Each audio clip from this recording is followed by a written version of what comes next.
안녕 형들. 형들은 헐크 호건 하면 어떤 레슬러가 떠오를까? 집채만한 크기를 자랑했던 앙드레 더 자이언트, 엄청난 힘을 자랑했던 얼티밋 워리어, 아니면 돈으로 링 위를 주물렀던 밀리언 달러맨. 모두 우리의 추억 속에 살아 숨쉬고 있는 레슬러들이지만 호건 형님 하면 떠오르는 대스타가 또 한 명 있었지. 개성 있는 패션 스타일, 걸쭉한 목소리, 그리고 입을 떡 벌어지게 하는 근육을 자랑했던 이 남자. 맞았어, 오늘의 주인공은 바로 마초맨 랜디 세비지란 선수야.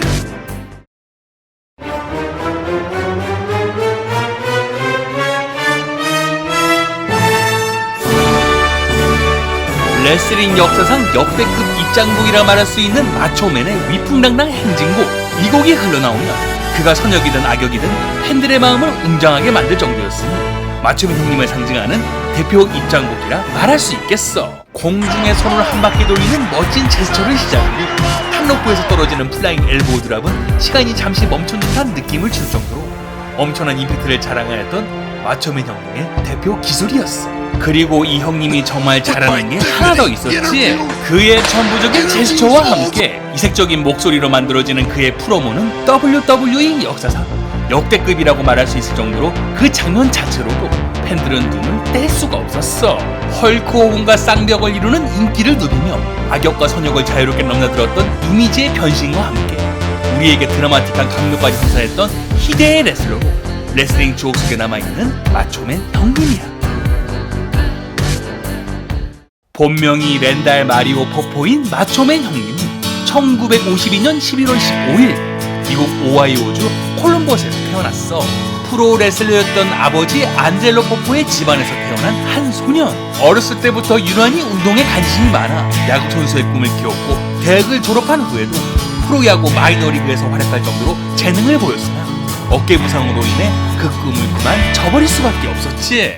이후 아버지의 뒤를 이어 레슬러의 꿈을 안고 다시 일어서며 1970년 아버지가 설립한 ICW라는 단체에 입성을 하여 레슬러로서의 기본과 경험을 차곡차곡 다지게 되었어. 이윽고 ICW에서 AWA라는 단체로 이적을 하며 제리룰러와 격돌을 하였고, 이윽고 1985년 AWA 챔피언에 오르며 레슬러로서의 커리어를 점차 쌓아가게 되었지. 그리고 1985년 6월 이때 WWF였던 현 WWE로 당당히 이적을 하므로 바야흐로 레슬링 재능을 인정받게 된 마초맨 형님이 이적을 하자마자 미녀 매니저 미스 엘리자베스를 데리고 다니며 악역 레슬러로 링에 올랐고, 이때 그의 뛰어난 프로모 실력은 단체 내의 인정을 받으며 그에 대한 기대감은 날로 오르게 되었어. 그리고 1987년 레슬매니아 3에서 이때의 앙숙이었던 리키 스팀부트와의 뜨거운 경험, 이날 메인 이벤트였던 헐크 호건과 앙드레 더 자이언트의 경기의 인기를 무색하게 만들 정도였으니 성장을 거듭하는 마초맨의 위상을 다시금 확인할 수 있었지. 이러한 인기로 1987년 킹 오브 더 링에서 드디어 우승을 하며 레슬링의 왕자에 올랐고, 더 나아가 선역으로 전환을 하는 모습으로 팬들의 뜨거운 관심을 받으며 타수타의 반열에 입성하게 되었어. 급기야는 당대의 악역 레슬러 홍키통크맨에게 궁지에 몰리는 위험한 순간이 찾아왔으나 이때의 혼이 난입하였고, 양대 스타가 링에 함께 있는 모습은 레슬링 팬들을 크게 열광시키기에 충분했어. 드디어 1988년 레슬매니아4에서 밀리언 달러맨에게 회심의 엘보우 드랍을 날려 월드 챔피언 타이틀을 획득하였고, 이때의 마초맨의 감격스러운 모습은 팬들의 마음을 뭉클하게 하였어. 이후 달러맨은 앙드레 더 자이언트와 합세하여 마초맨을 점점 궁지에 몰았고, 이때 드디어 헐크 호건과의 태그팀 메가 파워스를 결성을 함으로 레슬링기를 들이대며 팬들의 뜨거운 관심을 모으게 되었어. 그러나 1988년 서바이버 시리즈에서의 멋진 활약과 엄청난 인기에도 불구하고 미녀 매니저 엘리자베스와 삼각관계에 빠지며 둘간의 우정은 매우 위태한 발걸음을 하게 되었지. 급기야는 레슬매니아 5에서 매니저를 걸고 경합을 벌였고, 기어이 호건에게 패하며 엘리자베스 및 챔피언 벨트까지 모두 잃어버리는 최악의 순간까지 맞이하게 되었어. 하루아침에 모든 것을 잃어버린 한 남자는 이에 굴하지 않았으니 여성 매니저 센세이셔널 쉐리를 대신 포섭하였고, 이윽고 1989년 킹 오브 더 링에 당당히 우승하는 모습, 마초맨의 건재함을 마치 알리는 것 같았지. 이후 마초 킹으로 변신을 하며 팬들의 엄청난 야유를 듣는 악랄한 레슬러로 활약을 하였지만, 이런 모습은 이때의 링 위를 뜨겁게 달아오르게 하기에 충분했어. 레슬매니아 6에서 더스티 로즈와 혼성 태그팀으로 다시금 맞붙으며 미스 엘리자베스와 대치를 하였어. 그러면 그럴수록 팬들은 여전히 엘리자베스와 마초맨 시절을 그리워하며 추억하게 되었어. 1991년 레슬매니아 7에서 드디어 최고의 스타로 거듭난 얼티밋 워리어와 만나 엄청난 난타전을 벌였고 엘보우 드랍을 영겁 맞추었으나 이에 굴하지 않는 워리어의 모습, 장내를 떠들썩하게 하기에 충분했어. 이에 마초맨도 예외는 아니었으니 그의 고릴라 프레스를 이겨내며 옛 영광을 다시 찾아오려는 한 남자의 모습이 마치 처절하기까지 하였어. 이런 모습에도 불구하고 이내 연속되는 플라잉 숄더 어택을 맞으며 처참한 모습으로 패배를 하였고 이는 마초킹의 몰락을 예견하는 것 같았지. 매니저인 쉐리에게 위로를 받기는커녕 그녀에게 대려 구타를 당하는 모습으로 마초맨의 위상은 끝없이 추락하고 있었고 모든 팬들은 그 모습을 망연자실 쳐다만 보고 있었어. 그러나 이 순간 한 여성이 팬들의 뜨거운 함성과 함께 링 안으로 들어와 이내 퀸세리를 몰아내며 그를 구해주었으니 그녀는 바로 마초맨의 옛 매니저 미스 엘리자베스였어. 이어 가득 메우게 되었어. 그리고 1991년 메디슨 스퀘어 가든에서 열린 엘리자베스와의 결혼식에 제이크 더 스네이크 로버츠가 갑자기 등장하여 난동을 부리며 뜨거운 경합을 벌였고 1992년에는 레슬매니아 8에서 다시 릭 플레어를 꺾고 챔피언 타이틀을 획득함으로 제2의 전성기를 맞이하게 되었지. 그러나 해설자로서의 진로를 권유받는 등 40살에 훌쩍 접어든 마초맨의 비중은 단체 내에 점차 줄어들며 그의 인생의 최대의 갈림길로 접어들게 되었어. 조금 채 식지 않았던 레슬링의 열정은 다시 그를 링에 오르도록 만들었으니 이내 라이벌 단체인 WCW로 이적을 알리며 선수 생활을 계속 이어나가게 되었어. 1994년 12월 이때 활약하던 릭 플레어와 WCW에서 대립을 이어가며 링에 복귀를 알렸고 또한 이때 후원가의 맥업하우스의 재결성은 레슬링계의 큰 화제거리로 떠오르게 되었어.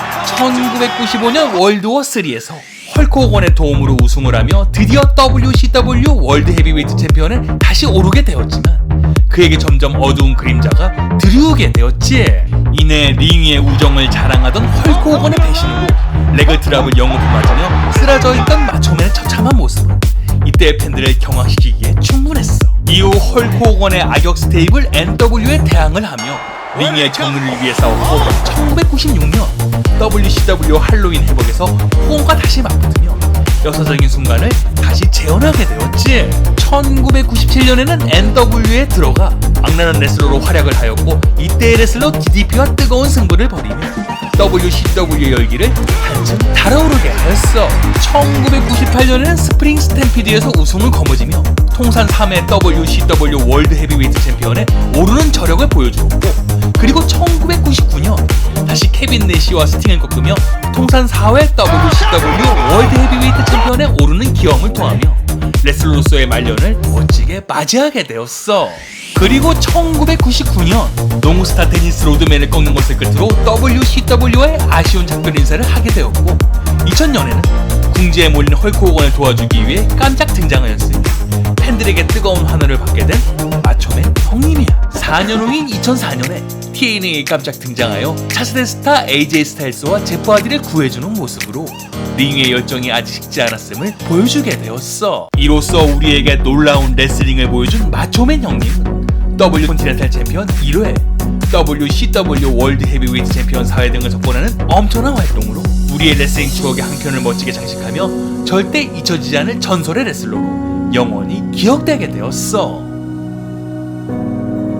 자신의 첫 닉네임이 스파이더였을 정도로 어려서부터 스파이더맨을 동경하던 한 레슬러는 이윽고 시간이 지나 2002년 어마어마한 흥행 기록을 남긴 영화 스파이더맨에 출연을 하며 팬들의 마음을 크게 설레게 하였어. 링을 떠나서도 여러 관련 일에 힘을 쏟았던 마초맨 형님은 2011년 5월 아내와 함께 결혼 1주년 축하 파티를 하고 돌아오는 도중 갑작스런 심장마비로 큰 교통사고가 나며 세상을 훌쩍 떠나고야 말았어. 같이 팀을 이루어 뜨거운 활약을 보였던 헐크 호건이었지만 실상은 레슬링계에서 알아주는 앙숙관계로 유명하였고 10년 동안 서로 대화 한 번을 주고받지 않았을 정도로 1년 그가 눈을 감기 일주 전 극적인 화해가 이루어지며 친구로서 만날 수 있게 되었으나 갑작스런 그의 죽음은 헐크 호건에게도 큰 충격으로 다가와 망연자실했던 그의 모습을 볼 수가 있었지. 그리고 4년 후인 2015년 헐크 호건의 헌액으로 명예의 전당에 당당히 오르며 한평생 링에 쏟아부은 열정과 노고를 확인하는 장이 열렸고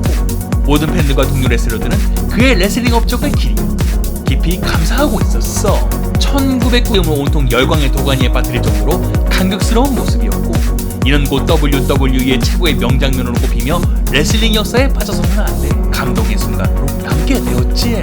이 두 남녀는 WWF에 데뷔하기 전부터 인연이 되어 사랑을 꽃피워 1984년 결혼식을 올리며 사랑의 결실을 맺었고, 이내 WWF에 같이 입성을 하며 엄청난 활동을 보이게 되었어.